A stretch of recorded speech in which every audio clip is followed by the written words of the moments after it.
तस्वीरें सामने आई। वहां कपड़े की एक दुकान में हथियारों से लैस दो बदमाश लूट के इरादे से घुस गए। इस घटना की तस्वीरें वहां लगे सीसीटीवी कैमरे में रिकॉर्ड हो गई, जिनमें साफ दिखा कि दोनों बदमाशों ने दुकान में घुसते ही अपनी अपनी पिस्तौल निकाल ली और दुकानदार से कैश लूटने के लिए उसे धमकाने लगे। दोनों बदमाशों में एक दुकान के अंदर चला गया जहां कुछ ग्राहक और वहां के कर्मचारी बैठे थे, जबकि दूसरा बदमाश दुकान के मालिक को लगातार पिस्तौल दिखाकर पैसे लूटने की कोशिश करता रहा। जब थोड़ी देर तक उन लोगों के हाथ कुछ नहीं लगा तो वो तेजी से दुकान से बाहर की तरफ भागे, जिन्हें बाद में वहां मौजूद लोगों ने पकड़ने की कोशिश तो की, लेकिन ऐसा हो नहीं पाया। गलवान घाटी में चीन के प्रोपेगेंडा वीडियो पर बहुत बड़ी ब्रेकिंग न्यूज आ रही है। खबर है कि चीन ने गलवान घाटी में अपने देश का झंडा फहराने का जो वीडियो जारी किया था, उस वीडियो में चीन के सैनिक नहीं बल्कि वहां के फिल्म और टीवी के कलाकारों का इस्तेमाल किया गया था। इन कलाकारों को किसी और ने नहीं बल्कि चीन के लोगों ने ही पहचाना और वहां के सोशल मीडिया पर इस वीडियो की सच्चाई को लेकर बहस भी छिड़ गई। चीन के लोगों का दावा है कि उस वीडियो में चीनी सेना की ड्रेस में दिख रहे लोगों में चीन के एक मशहूर एक्टर वू जिंग है, जबकि वीडियो में दिख रही महिला उनकी पत्नी और चीन की मशहूर टीवी होस्ट शिनान है। हालांकि हम इस बात की पुष्टि नहीं करते, लेकिन इंटरनेट पर कई लोग ये दावा कर रहे हैं और इन लोगों में बड़ी तादाद में चीन के लोग भी शामिल हैं। जाहिर सी बात है, चीन खुद तो ये मानेगा नहीं, लेकिन लोगों का इस वीडियो में चीनी कलाकारों को पहचानना ही अपने आप में सवाल खड़े करता है और चीन के प्रोपेगेंडा के लिए बनाए गए वीडियो की तरफ इशारा करता है। चीन ने अपना प्रोपेगेंडा वीडियो इस साल की पहली तारीख को जारी किया था। चीन के एक सोशल मीडिया प्लेटफॉर्म का दावा है कि उससे ठीक एक हफ्ता पहले यानी 24 दिसंबर को एक्टर वू जिंग और उनकी पत्नी शिनान एलएसी के करीब पहुंचे और वहां चीन के सैनिकों के साथ उन्होंने वो वीडियो शूट किया। यह दावा भी किया गया था कि जिस जगह चीन ने अपना प्रोपेगेंडा वीडियो शूट किया वो इलाका गलवान नदी से 28 किलोमीटर दूर चीन की सीमा के अंदर है, न कि भारत की सीमा में। पवन हमारे साथ जुड़ रहे हैं। पवन, ये तो चौंकाने वाले दावे किए जा रहे हैं इंटरनेट पर। जी किशोर, गलवान घाटी में मुंह की खाने के बाद चीन लगातार प्रोपेगेंडा फैला रहा है। अब इंटरनेट पर एक वीडियो वायरल हुआ है जो गलवान घाटी से 24 किलोमीटर दूर शूट किया गया है और ये वीडियो 24 दिसंबर को शूट किया गया था, जिसमें खास बात यह है कि चीन के अभिनेता और अभिनेत्री शामिल हैं। हालांकि भारत ने साफ कहा है कि गलवान घाटी पर आज भी हमारा कब्जा है और उसकी फोटो भी दिखाई थी जिसमें भारतीय सेना के जवान तिरंगा लेकर वहां खड़े हैं, जिससे चीन के प्रोपेगेंडा वीडियो पर फिर सवाल खड़े हो गए, क्योंकि चीन ने गलवान घाटी में अपने देश का झंडा फहराने का जो वीडियो जारी किया था, उस वीडियो में चीन के सैनिक नहीं बल्कि वहां के फिल्म और टीवी के कलाकारों का इस्तेमाल किया गया था। इन कलाकारों को किसी और ने नहीं बल्कि चीन के लोगों ने ही पहचाना और वहां की सोशल मीडिया पर उस वीडियो की सच्चाई को लेकर बहस भी छिड़ गई। चीन के लोगों का दावा है कि उस वीडियो में चीनी सेना की ड्रेस में दिख रहे लोगों में एक चीन के मशहूर एक्टर वू जिंग है, जबकि वीडियो में दिख रही महिला उनकी पत्नी और चीन की मशहूर टीवी होस्ट शिनान है। हालांकि हम इस बात की पुष्टि नहीं कर सकते, लेकिन इंटरनेट पर कई लोग ये दावा कर रहे हैं और उन लोगों में बड़ी तादाद में चीन के लोग शामिल हैं। जाहिर सी बात है, चीन खुद तो ये मानेगा नहीं, लेकिन लोगों का इस वीडियो में चीनी कलाकारों को पहचानना ये अपने आप में सवाल खड़े कर रहा है और चीन के प्रोपेगेंडा के लिए बनाए गए वीडियो की तरफ इशारा कर रहा है। चीन ने अपना प्रोपेगेंडा वीडियो इस साल की पहली तारीख को जारी किया था। सोशल मीडिया प्लेटफॉर्म का दावा है कि उससे ठीक एक हफ्ते पहले यानी 24 दिसंबर को एक्टर वू जिंग और उनकी पत्नी शिनान बॉर्डर पर एलएसी के करीब पहुंचे। वहां चीन के सैनिकों के साथ उन्होंने वो वीडियो शूट किया। यह दावा भी किया गया कि जिस जगह चीन ने अपना प्रोपेगेंडा वीडियो शूट किया वो इलाका गलवान नदी से 28 किलोमीटर दूर चीन की सीमा के अंदर है, न कि भारत की सीमा में। सौभाग्य की एक बात यह कि चीन में वुल्फ वॉरियर डिप्लोमेसी चल रही है, जिसके तहत वहां के डिप्लोमेट और विदेश मंत्रालय के प्रवक्ता सोशल मीडिया के जरिए प्रोपेगेंडा फैलाकर चीन की ताकत का ढिंडोरा पीटने में जुटे हैं। और इस वुल्फ वॉरियर डिप्लोमेसी की शुरुआत 7 साल पहले चीन के अभिनेता और निर्देशक वू जिंग की फिल्म वुल्फ वॉरियर के बाद ही हुई थी। इसलिए इस दावे को सच माना जा रहा है कि चीन की सेना ने उसी अभिनेता का इस्तेमाल गलवान में हेकड़ी दिखाने के लिए किया, जिसके झंडा फहराने के दावे की पोल पहले ही खुल चुकी है। जम्मू कश्मीर के 4 पूर्व सीएम की एसपीजी सुरक्षा छिन गई। केंद्र सरकार ने जम्मू कश्मीर के 4 पूर्व मुख्यमंत्रियों को मिली एसपीजी सुरक्षा वापस ले ली। इनमें महबूबा मुफ्ती, फारूक अब्दुल्ला, उमर अब्दुल्ला और गुलाम नबी आजाद का नाम शामिल है। ये फैसला इन नेताओं की सुरक्षा की समीक्षा के बाद दिया गया। यूपी में आम आदमी पार्टी ने कोरोना खतरे की वजह से अपनी सभी चुनावी रैलियों को रद्द करने का ऐलान किया। इसके बाद पार्टी नेता अब शनिवार को वाराणसी में वर्चुअल जनसभा करेंगे। एशेज सीरीज के चौथे टेस्ट मैच में ऑस्ट्रेलिया ने पहली पारी में 8 विकेट पर 416 रन बना लिए। इसके बाद ऑस्ट्रेलिया ने अपनी पारी घोषित कर दी। आखिर में दूसरे दिन का खेल खत्म होने तक इंग्लैंड ने बिना कोई विकेट गंवाए 13 रन बना लिए। आगरा में कुछ जूता कारोबारियों के ठिकानों पर इनकम टैक्स डिपार्टमेंट की छापेमारी लगातार तीसरे दिन भी जारी रही। खबर है कि वहां इनकम टैक्स डिपार्टमेंट को कई बड़ी जानकारियां हाथ लगी। बिहार के मधेपुरा में 84 साल के एक बुजुर्ग ने 1 साल के अंदर कोरोना वैक्सीन की 11 डोज लगवाने का दावा किया, जिससे स्वास्थ्य विभाग में हड़कंप मच गया और मामले की जांच के आदेश दे दिए गए। ब्रह्मदेव मंडल नाम के इस बुजुर्ग ने दावा किया कि उन्होंने 8 बार अपना आधार कार्ड और अपना मोबाइल नंबर बताकर टीके लगवाए, जबकि 3 बार अपना वोटर आईडी कार्ड और अपनी पत्नी का मोबाइल नंबर बताकर टीके लगवाए। अभी तक मैंने 11 से लिया हूँ। इस बुजुर्ग ने 11 बार कोरोना के टीके लगवाने के फायदे भी गिनाए। कमर में की दर्द होता है वह ठीक हो जाता है। मैं चल फिरने में वो समर्थ रहते, दर्द होता है वह दर्द मेरा खत्म हो गया है। वहीं स्वास्थ्य विभाग ने बुजुर्ग का दावा सही साबित होने पर कार्रवाई का भरोसा दिया। जांच का विषय है, जांच कराने पर ही हमको पता चलेगा। अगर ऐसी बात होगा जो दोषी उन पर कार्रवाई करेंगे। उत्तर प्रदेश के संभल में समाजवादी पार्टी के कार्यकर्ताओं को एआईएमआईएम पार्टी के नेता असदुद्दीन ओवैसी का विरोध करना भारी पड़ गया। असल में वो ओवैसी की सभा से पहले नारेबाजी कर रहे थे और समाजवादी पार्टी के खिलाफ दिए उनके बयानों पर गुस्सा जताते हुए वो लोग ओवैसी को वापस जाने की हिदायत देते दिखे।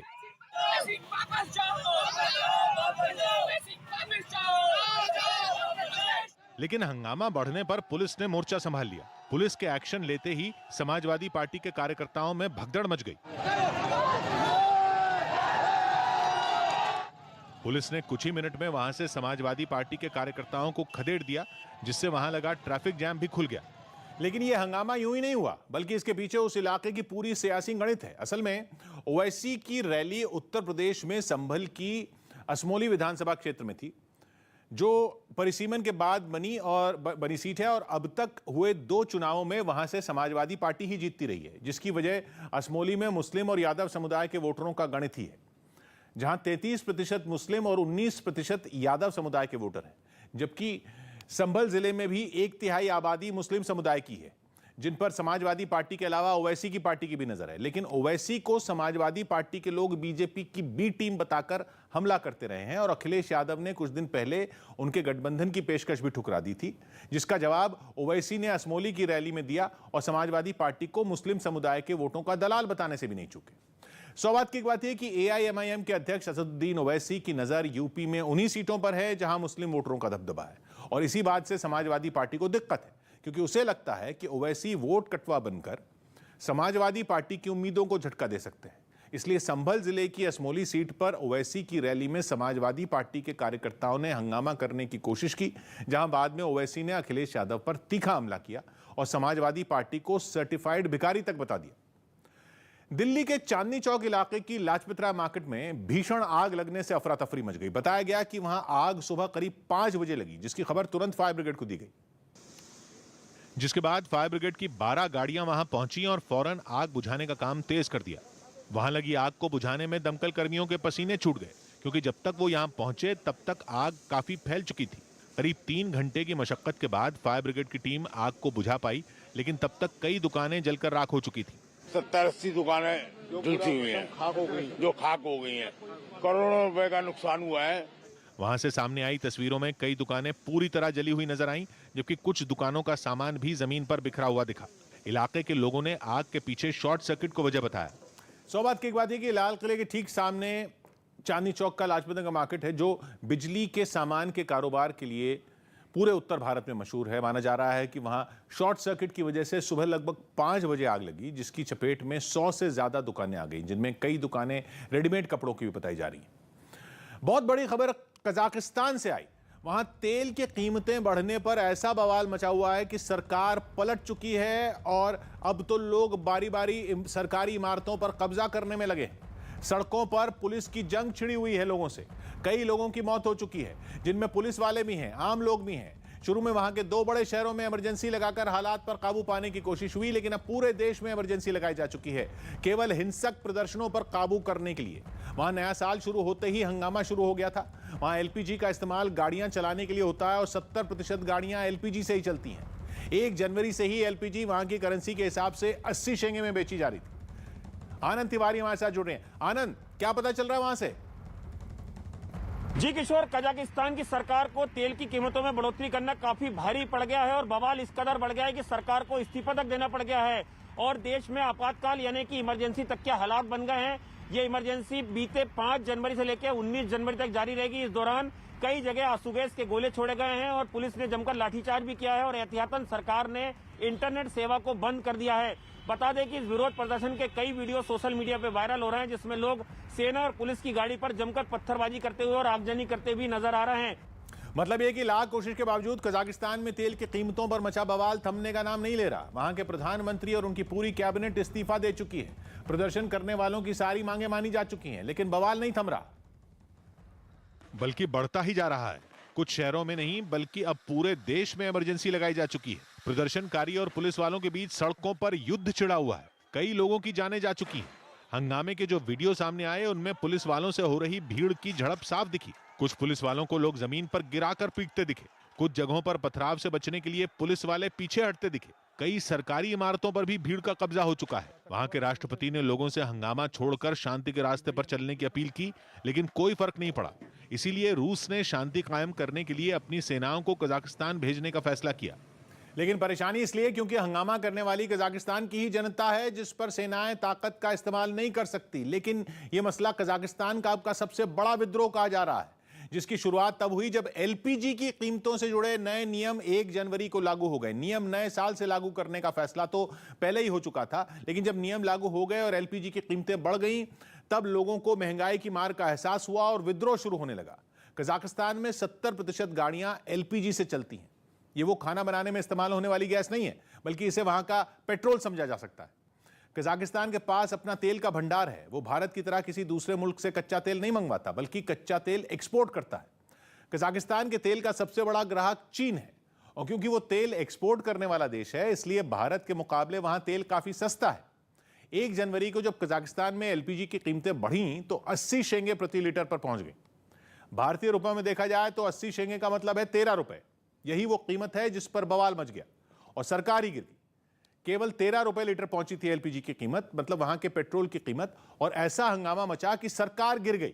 जबकि इससे पहले एलपीजी की कीमत वहां 50 शेंगे थी, जिसे बढ़ाकर 80 शेंगे किया गया। 50 से 80। 50 शेंगे का मतलब है भारतीय रुपए के हिसाब से 8 रुपए, जिसे बढ़ाकर 1 जनवरी से 13 रुपए कर दिया गया। दूसरी तरफ यह भी कहा गया कि तेल और गैस पर वहां के वायदा कारोबार में ट्रेडिंग शुरू कर दी गई थी। लेकिन विरोध बढ़ा तो उस फैसले को भी 1 साल के लिए टालने का ऐलान खुद वहां के राष्ट्रपति ने किया। मतलब कीमतें वापस हो गईं, वायदा कारोबार रोक दिया, पूरी सरकार पलट गई, लेकिन जो आग लगी हुई है कजाकिस्तान में वो अब तक थमी नहीं है। सौभाग्य की एक बात यह कि मध्य एशिया के देशों में कच्चे तेल और पेट्रोलियम गैस का सबसे बड़ा भंडार कजाकिस्तान में, जहां सरकार ने 3 साल पहले तेल और गैस के दाम बाजार के हिसाब से तय करने की छूट दी, तो वहां एलपीजी के दाम दुगने बढ़ गए, जिसके विरोध में 4 दिन पहले आंदोलन शुरू हुआ था, जिसे संभालने के लिए कजाकिस्तान के राष्ट्रपति ने पूरी सरकार का इस्तीफा मांग लिया और एलपीजी के दाम आधे करने का ऐलान भी कर दिया। लेकिन हिंसा नहीं थमी, जिसमें अब तक 1000 से ज्यादा लोगों के घायल होने की खबर है और हालात संभालने के लिए रूस के सैनिक बुलाने पड़े। 5 राज्यों के चुनाव पर दिल्ली में कई विभागों की बैठक हुई। दिल्ली में गृह मंत्रालय और स्वास्थ्य मंत्रालय के अधिकारियों की चुनाव आयोग के साथ एक बैठक हुई, जिसमें यूपी समेत 5 राज्यों में जल्द होने वाले चुनाव और कोरोना के खतरे पर चर्चा की गई। यूपी के सीएम योगी आदित्यनाथ ने लखनऊ में कुछ नायब तहसीलदारों और सहायक शिक्षकों को नियुक्ति पत्र दिए। एनआईए ने 10 फरार उग्रवादियों पर इनाम घोषित कर दिया। पिछले साल नवंबर में इन्होंने ही मणिपुर में म्यांमार सीमा के पास असम राइफल्स के कई जवानों पर गोलीबारी की थी, जिनमें 5 जवान शहीद हो गए थे। दिल्ली के द्वारका में पुलिस ने हत्या के एक आरोपी को 9 महीने बाद गिरफ्तार कर लिया। पुलिस ने बताया कि इस आरोपी ने जमीन के झगड़े में अपने ही भाई की हत्या कर दी थी। इतना ही नहीं, उस पर एक गार्ड की हत्या का भी आरोप है। स्पोर्ट्स अथॉरिटी ऑफ इंडिया के पटियाला सेंटर में 3 जूनियर खिलाड़ियों और 1 कोच की कोरोना रिपोर्ट पॉजिटिव आई। मेडिकल कॉलेजों के पोस्ट ग्रेजुएट कोर्स में दाखिले के लिए चल रहे नीट पीजी काउंसलिंग विवाद पर सुप्रीम कोर्ट में सुनवाई हुई। दोनों पक्षों की बहस पूरी होने के बाद कोर्ट ने अपना फैसला सुरक्षित रख लिया। एक दिन पहले भी इस मामले पर सुनवाई हुई थी और तब केंद्र ने मेडिकल कॉलेजों में ईडब्ल्यूएस कैटेगरी यानी आर्थिक रूप से कमजोर वर्ग को दिए आरक्षण को सही बताया था, जबकि सुनवाई के दौरान याचिकाकर्ताओं ने इस साल ये ईडब्ल्यूएस कोटा नहीं लागू करने की मांग की थी। झारखंड के पाकुड़ से डरा देने वाली कुछ तस्वीरें सामने आई। वहां एक बस और ट्रक में जोरदार टक्कर हो गई। इस दर्दनाक हादसे में 10 लोगों की मौत हो गई जबकि 15 जख्मी हो गए। क्योंकि ये सड़क हादसा इतना जबरदस्त था कि टक्कर के बाद बस के परखचे उड़ गए। उसका अगला हिस्सा तो जैसे पूरी तरह खत्म ही हो गया, यहाँ तक कि उसका टायर भी बस से अलग हो गया और कई यात्री उसमें फंसे रह गए। इसमें जो है ट्रक ने आकर के बहुत तेजी से टक्कर मारी है और कुछ दूर तक घसीटे भी हैं। इस सड़क हादसे की जानकारी मिलने पर राहत बचाव का काम शुरू किया गया। जैसे तैसे कुछ लोगों को बस से बाहर निकाला गया और फिर उन्हें इलाज के लिए अस्पताल भेजा गया, लेकिन कई लोगों ने उस बस में ही दम तोड़ दिया। सौभाग्य की बात यह कि पाकुड़ जिला पश्चिम बंगाल के मुर्शिदाबाद से जुड़ा हुआ है, जहां साहिबगंज से धनबाद के गोविंदपुर कस्बे को जोड़ने वाला स्टेट हाईवे गुजरता है, जिस पर डिवाइडर भी नहीं बना है। और बताया गया कि घना कोहरा होने की वजह से एलपीजी सिलेंडर ढो रहे ट्रक और लगभग 50 यात्रियों से भरी बस की आमने सामने टक्कर हो गई। लंदन में रहने वाले एक आदमी ने अरेंज्ड मैरिज से बचने के लिए अनोखा तरीका निकाला। पाकिस्तानी मूल के 29 साल के इस शख्स का नाम मोहम्मद मलिक है, जिसने अरेंज्ड मैरिज से बचने के लिए विज्ञापन की मदद ली और पत्नी की तलाश के लिए इंग्लैंड के बर्मिंघम शहर में बड़ी बड़ी होर्डिंग लगवा दी, जिनमें उसने खुद को अरेंज्ड मैरिज से बचाने के लिए लोगों से मदद करने की अपील की। इसके साथ ही होर्डिंग में पत्नी की तलाश के लिए बनाई गई एक वेबसाइट की भी जानकारी दी गई। शादी के विज्ञापन के लिए लगाई गई ये होर्डिंग देखते ही देखते इंटरनेट पर वायरल हो गई, जो 14 जनवरी तक बर्मिंघम शहर में लगी रहेगी। राजस्थान के जैसलमेर से हैरान करने वाली तस्वीरें सामने आई। वहां गाड़ी चोरी के आरोपी की एक पुलिस वाले ने बेरहमी से पिटाई कर दी। बताया गया कि मुंबई से एक गाड़ी चुराकर कुछ लोगों ने उसे जैसलमेर में इस आरोपी को बेच दिया था, जिसकी खबर मिलते ही पुलिस उसकी तलाश में जुट गई। और जैसे ही वो पुलिस के हाथ लगा, एक जवान ने उसे उल्टा लटकाकर बेल्ट से बुरी तरह पीट दिया, जिसका वीडियो सोशल मीडिया पर तेजी से वायरल हो गया। इस वीडियो में एक दूसरा पुलिस वाला भी दिखाई दिया, जिसने आरोपी के पैरों को कसकर पकड़ रखा था ताकि वो अपने बचाव में कुछ न कर सके। इतना ही नहीं, पुलिस वालों ने उसे जमीन पर बैठाकर भी खूब पीटा। इस दौरान वो लगातार उनसे रहम की गुहार लगाता दिखा, लेकिन जवानों पर उसका कोई असर नहीं हुआ। हालांकि जैसे ही ये वीडियो पुलिस के बड़े अधिकारियों तक पहुंचा, उन्होंने इस पर कार्रवाई करने में देर नहीं की। जांच एसपी साहब के निर्देशन में की जा रही है और उसमें जो हेड कांस्टेबल है उनको लाइन हाजिर कर दिया गया है। इस बीच पुलिस ने मुंबई से चुराई गई वो गाड़ी भी बरामद कर ली। सौभाग्य की बात है कि मुंबई की जिस कंपनी की गाड़ी चोरी हुई थी, उसने चोरी की गाड़ी खरीदने वाले जैसलमेर के युवक को गाड़ी में लगे जीपीएस की मदद से ढूंढ लिया था, लेकिन वो गाड़ी लौटाने के बदले अपने पैसे वापस मांग रहा था और उसी चक्कर में गाड़ी के साथ भागता फिर रहा था, जिसे पुलिस ने पकड़ा। और जब यह मालूम हुआ कि चोरी की गाड़ी खरीदने वाला ड्रग्स तस्करी के एक केस में आरोपी भी है, तो हेड कांस्टेबल ने उसे उल्टा लटका कर पीटा, जिसे गलत मानते हुए पुलिस अफसरों ने हेड कांस्टेबल के खिलाफ जांच शुरू कर दी। बड़ी खबर आ रही है राजस्थान के नागौर जिले से, जहां एक रहस्यमयी खगोलीय घटना का पता चला। आसमान से आग का गोला गिरता हुआ देखा गया। इतना बड़ा धमाका हुआ कि बहुत दूर तक रोशनी दिखाई दी। ऐसा लगा जैसे एक पल के लिए रात में सूरज निकल आया हो। इतना तेज धमाका था जो शायद किसी आतिशबाजी से तो मुमकिन नहीं लग रहा। इसलिए लोग इस घटना का वीडियो देखकर घबराए हुए हैं। कोई इसे उल्का पिंड बता रहा है, कोई इसे तारा टूटने की घटना कहकर टाल रहा है, लेकिन इससे जुड़े रहस्य का किसी के पास कोई पक्का जवाब नहीं है। घटना आधी रात के वक्त हुई। एक ढाबे के बाहर लगे सीसीटीवी कैमरे की रिकॉर्डिंग देखने पर इसका पता चला। अब ये वीडियो पूरे नागौर में सुर्खियां बटोर रहा है। वीडियो में जिस जगह कुछ गिरता हुआ दिख रहा है, वहां के खेतों में तलाश भी की जा चुकी है, लेकिन कुछ मिला नहीं है। भवानी हमारे साथ जुड़ रहे हैं। भवानी, क्या पता चल रहा है इसमें? जी किशोर, ये खगोलीय घटना एक होटल के सीसीटीवी कैमरे में कैद हुई।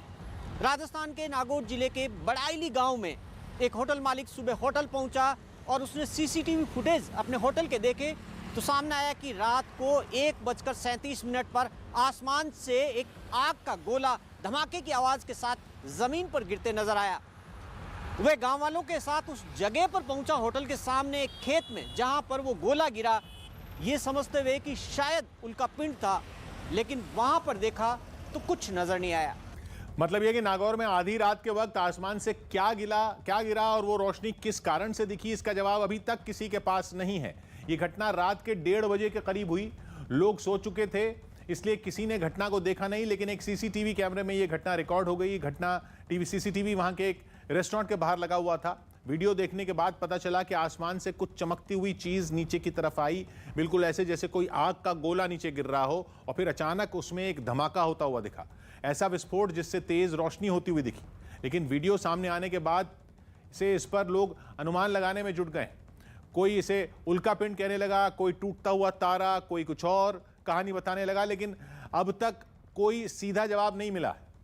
100 बात की एक बात है कि आसमान से उल्कापिंड गिरने यानी टूटते तारों की बारिश की घटनाएं पूरे साल होती हैं, लेकिन जनवरी के पहले और दूसरे हफ्ते में इसकी रफ्तार बढ़ जाती है, जो धरती के नजदीक आने की वजह से उल्कापिंड काफी साफ दिखते हैं, जो कई बार धरती से टकरा भी जाते हैं। और चूंकि इन दिनों उल्कापिंड गिरने का सिलसिला चल रहा है, इसलिए माना जा रहा है कि उसी में कोई उल्कापिंड नागौर में गिरा, जहां 1.5 साल पहले भी एक उल्कापिंड गिरने का दावा किया गया था, जिसके टकराने से 5 फीट दायरे में गहरा गड्ढा भी बन गया था।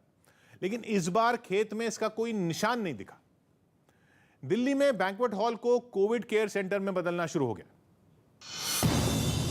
दिल्ली सरकार ने एलएनजेपी अस्पताल के सामने एक बैंक्वेट हॉल में बने कोविड केयर सेंटर को फिर शुरू कर दिया। इस सेंटर में मरीजों के लिए 100 बेड लगाए गए हैं। हमारे पास 100 oxygen cylinders and 100 oxygen concentrators हैं।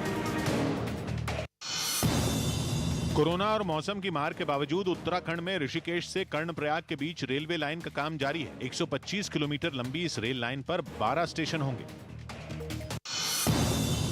दिल्ली पुलिस ने बुलीबाई ऐप मामले में असम से मुख्य आरोपी को गिरफ्तार करने का दावा किया। साथ ही बताया गया कि पुलिस ने उसके लैपटॉप को भी सीज कर लिया है, जिसमें यह ऐप बनाया गया था। इसने कन्फेस भी किया है, बट उससे ज्यादा इंपॉर्टेंट है एविडेंस ऑन रिकॉर्ड। राजस्थान के सीएम अशोक गहलोत की कोरोना रिपोर्ट पॉजिटिव आई। इसके बाद वो क्वारंटीन हो गए। गहलोत ने दिन में पीएम की सुरक्षा के मुद्दे पर प्रेस कॉन्फ्रेंस करने के बाद ये टेस्ट करवाया। एडिलेड इंटरनेशनल टूर्नामेंट में सानिया मिर्जा यूक्रेन की अपनी जोड़ीदार के साथ डबल्स के सेमीफाइनल में पहुंच गईं। उन्होंने इस मुकाबले में 6-0, 1-6 और 10-5 से जीत हासिल की। उत्तराखंड के उत्तरकाशी में बीजेपी ने विजय संकल्प यात्रा निकाली, जिसमें रक्षा मंत्री राजनाथ सिंह और सीएम पुष्कर सिंह धामी भी शामिल हुए। उत्तराखंड में जल्द विधानसभा चुनाव होने वाले हैं। एक बार आपने 2017 में हमको बनाया है, तो एक बार 2022 में भी 5 साल का मौका हमको देकर देखिए। गुजरात के सूरत से रोंगटे खड़े कर देने वाली तस्वीरें सामने आई। वहां एक टैंकर से जहरीली गैस लीक होने से 6 लोगों की मौत हो गई, जबकि 20 से ज्यादा लोगों को गंभीर हालत में अस्पताल में भर्ती कराया गया। यह हादसा तब हुआ जब उस टैंकर से जहरीले केमिकल को नाले में गिराया जा रहा था। तभी वहां से उठ रही जहरीली हवा नजदीक की एक फैक्ट्री तक पहुंच गई, जिसके बाद उस फैक्ट्री में हाहाकार मच गया। इससे पहले कि वहां काम कर रहे मजदूर कुछ समझ पाते, उनमें कुछ का दम घुटने लगा और वो जमीन पर जहां तहां गिरने लगे। हालांकि उनके दोस्तों ने उन्हें उठाने की कई बार कोशिश की, लेकिन वो उठने की हालत में नहीं थे। फैक्ट्री के अंदर जहरीली गैस की चपेट में आए लोगों की संख्या लगातार बढ़ने लगी, जिसके बाद उन्हें आनन फानन में अस्पताल पहुंचाया गया। तब तक कुछ मजदूरों की मौत हो गई। मामला जब इतना बढ़ गया तो उस टैंकर का ड्राइवर वहां से फरार हो गया। टैंकर में कौन सा केमिकल है, टैंकर का मालिक कौन है और कहां से केमिकल लेके आ रहे थे, इसके बारे में अभी तक पुलिस के पास कोई जानकारी नहीं है। हादसे की जानकारी मिलते ही पुलिस के बड़े अधिकारी वहां पहुंच गए। उन्होंने आरोपियों के खिलाफ जल्द कार्रवाई का भरोसा दिया। आरोपियों को जल्दी से जल्दी आइडेंटिफाई करके पकड़ा जाएगा। इस घटना पर राहुल गांधी ने ट्वीट कर दुख जताया और सरकार से भविष्य में इस तरह की घटनाएं रोकने की अपील की। 100 बात की एक बात है कि सूरत शहर के दक्षिणी हिस्से में सचिन नाम का इंडस्ट्रियल एरिया है, जहां कपड़े बनाने, उनकी रंगाई करने के अलावा हीरे तराशने वाली कंपनियां भी हैं। और बताया गया कि वहीं कपड़ों की रंगाई करने वाली एक फैक्ट्री के नजदीक नाले में एक टैंकर से केमिकल वाला कचरा गिराया जा रहा था, जिसका शायद नाले की गैस के साथ केमिकल रिएक्शन हो गया और जहरीली गैस फैल गई। देश की सबसे बड़ी निजी कंपनी रिलायंस इंडस्ट्रीज लिमिटेड ने नए साल में नया रिकॉर्ड बनाया। कंपनी ने फॉरेन करेंसी बॉन्ड के जरिए करीब 3000 करोड़ रुपए जुटाए। आरआईएल ने 3 किस्तों में $डॉलर बॉन्ड जारी करके यह रकम जुटाई। कंपनी ने 10 साल, 30 साल और 40 साल की अवधि के लिए ये बॉन्ड जारी किए। बॉन्ड के जरिए जुटाई गई रकम का इस्तेमाल कंपनी के मौजूदा कर्ज की रीफाइनेंसिंग के लिए किया जाएगा। कंपनी के मुताबिक इन बॉन्ड को करीब 3 गुना ज्यादा सब्सक्रिप्शन मिला। इन बॉन्ड को S&P ने BBB+ और मूडीज ने Baa2 रेटिंग दी है। दोनों संस्थाओं ने आरआईएल के बॉन्ड को स्टेबल आउटलुक दिया। यह किसी भारतीय कंपनी की ओर से जारी किया गया अब तक का सबसे बड़ा बॉन्ड इशू है। अमेरिका के फिलाडेल्फिया से दिल दहला देने वाली तस्वीरें सामने आई। वहां एक 3 मंजिला मकान की दूसरी मंजिल में आग लगने से अफरा तफरी मच गई। बताया गया कि यह आग सुबह करीब 6:30 बजे भड़की और फिर घर की खिड़की से निकलती लपटों ने सबको खौफ से भर दिया। इसे बुझाने के लिए दमकल की टीम ने अपनी पूरी ताकत झोंक दी। बताया गया कि हादसे में 13 लोगों की जान चली गई, जिनमें 7 बच्चे भी शामिल थे। इस हादसे के वक्त घर में कुल 22 लोग मौजूद थे, जिनमें कुछ को अस्पताल में भर्ती करा दिया गया। सौभाग्य की एक बात यह कि फिलाडेल्फिया की यह बिल्डिंग लगभग 100 साल पुरानी थी, जिसमें 70 साल पहले छोटे छोटे फ्लैट बना दिए गए थे और वहां के नगर निगम ने उन फ्लैट को कम आमदनी वालों को किराए पर दे रखा था, जिसकी दूसरी मंजिल पर एक फ्लैट के किचन में आग लगने की बात कही जा रही, जिसकी समय रहते खबर बिल्डिंग में रहने वालों को नहीं मिली, क्योंकि वहां आग लगने पर अलर्ट करने वाले जो अलार्म लगे थे वो काम नहीं कर रहे थे। रेलवे में टिकट बुकिंग और खान पान देखने वाली IRCTC ने रेल यात्रियों की सुविधा के लिए नई योजना की शुरुआत की, जिसके तहत अब यात्री पोस्ट ऑफिस से भी ट्रेन की टिकट बुक करवा सकेंगे और इसके लिए लोगों को ज्यादा दूर जाने की जरूरत नहीं, वो अपने नजदीक के किसी भी पोस्ट ऑफिस में जाकर रेल टिकट बुक करवा पाएंगे। इस सुविधा के मिलने से रेलवे स्टेशनों के काउंटर पर भीड़ की समस्या से छुटकारा मिलने की भी उम्मीद है। खास बात यह है कि इस योजना का फायदा दूर दराज के गांवों में रह रहे लोगों को भी मिलेगा। कोरोना की वजह से यूपीएससी की सिविल सेवा परीक्षा नहीं चलेगी। दिल्ली हाईकोर्ट ने उस याचिका को खारिज कर दिया जिसमें कोरोना खतरे की वजह से यूपीएससी की सिविल सेवा परीक्षा को टालने की मांग की गई थी। यानी ये परीक्षा अब सुबह अपने तय वक्त पर ही शुरू होगी। स्वास्थ्य मंत्री मनसुख मांडविया ने एम्स दिल्ली में उन स्वास्थ्य कर्मियों से मुलाकात की जिनकी कोरोना रिपोर्ट पॉजिटिव आई है। इस मुलाकात के दौरान उन्होंने स्वास्थ्य कर्मियों का हौसला बढ़ाया और सभी के जल्द ठीक होने की कामना की। दिल्ली पुलिस ने बाइक के जरिए लूट की वारदात को अंजाम देने के एक आरोपी को गिरफ्तार कर लिया। पुलिस का कहना है कि ये आरोपी अपने भाई और कुछ लड़कों के साथ मिलकर उस इलाके में मोबाइल और चेन छीनने का काम करता था। यूपी सरकार ने सिंचाई के लिए किसानों को बिजली बिलों में छूट देने का ऐलान किया। अब उन्हें सिंचाई के लिए मौजूदा दर से आधे दाम पर बिजली मिलेगी। अनुष्का शर्मा 3 साल बाद फिर फिल्मी जगत में वापसी करेंगी। वो क्रिकेटर झूलन गोस्वामी की जिंदगी पर बन रही फिल्म चकदा एक्सप्रेस में झूलन की भूमिका में दिखेंगी। आजकल अपना पहचान भी बना लेगा। ऑस्ट्रेलियन ओपन खेलने पहुंचे सर्बिया के टेनिस खिलाड़ी नोवाक जोकोविच का वीजा रद्द कर दिया गया। ऑस्ट्रेलिया का दावा है कि जोकोविच ने मेडिकल छूट से जुड़े नियमों को पूरा नहीं किया। इसके बाद जोकोविच ने वीजा रद्द किए जाने को वहां की अदालत में चुनौती दे दी। अब इस पर सोमवार को सुनवाई होगी। तब तक जोकोविच को होटल में क्वारंटीन रहने को कहा गया। इस पूरे मामले से एक दिन पहले ऑस्ट्रेलिया के प्रधानमंत्री स्कॉट मॉरिसन ने भी एक सख्त बयान दिया था। उन्होंने कहा था कि जोकोविच को ऑस्ट्रेलिया पहुंचने पर पूरे मेडिकल कागजात दिखाने होंगे, वरना अगली ही फ्लाइट से उन्हें सर्बिया वापस भेज दिया जाएगा। नियम है कि ऑस्ट्रेलिया के मेलबर्न में आने वाले को यह बताना होता है कि उसने कोरोना वैक्सीन लगवाई है या नहीं, लेकिन यही बात पहले जोकोविच नहीं बताना चाहते थे। हालांकि 2 दिन पहले भी जोकोविच ने दावा किया था कि उन्हें इस नियम से छूट मिल गई। उत्तर प्रदेश के झांसी से हैरान करने वाली एक तस्वीर सामने आई। वहां घोड़ों की दौड़ में शामिल एक घोड़ा अचानक बेकाबू हो गया। हादसे के वक्त सड़क के किनारे कई लोग खड़े होकर इस दौड़ को देख रहे थे। तभी वो घोड़ा आगे जाने के बजाय लोगों की भीड़ में जा घुसा। वहां खड़े कई लोगों को गिराने के बाद सड़क के नीचे खेत में उतर गया। जिन लोगों को उसने टक्कर मारकर गिराया उनमें कुछ घायल भी हो गए। हालांकि एक दूसरे आदमी की मदद से उस घोड़े को तुरंत काबू में कर लिया गया और वो दोबारा दौड़ में शामिल हो गया। 2019 में हुए पुलवामा हमले के बाद आतंकी संगठन जैश ए मोहम्मद ने पहली बार एक बड़ी रैली की। खबर है कि जैश ए मोहम्मद की यह रैली 3 जनवरी को पाकिस्तान के कब्जे वाले कश्मीर के रावलाकोट में हुई थी, जहां लोगों को डराकर जिहाद के नाम पर उनसे चंदा वसूला गया। फरवरी 2019 में जैश ए मोहम्मद ने पुलवामा में सीआरपीएफ के काफिले पर हमला किया था, जिसके बाद भारतीय वायुसेना की एयर स्ट्राइक ने आतंकी संगठन की कमर तोड़ दी थी। उसके बाद जैश ए मोहम्मद के जिंदा बचे हुए आतंकी पीओके में छिपकर अपनी बैठक किया करते थे, लेकिन तब से यह पहला मौका है जब जैश ए मोहम्मद के आतंकियों ने पीओके में खुलेआम रैली की और आतंकी हमलों के लिए लोगों से जबरन पैसा वसूला। खबर यह भी है कि इस रैली से पहले रावलाकोट में लश्कर ए तैयबा और जैश ए मोहम्मद के आतंकियों की एक बैठक भी हुई, जिसमें पाकिस्तानी खुफिया एजेंसी ISI के अधिकारी भी मौजूद थे। उत्तराखंड के अलग अलग इलाकों में जबरदस्त बर्फबारी देखने को मिली। वहां मिनी स्विट्जरलैंड के नाम से मशहूर औली में तो बर्फ की वजह से सारे शहर पर सफेद चादर बिछ गई, जिसने वहां मौजूद हर एक चीज को अपने आगोश में ले लिया।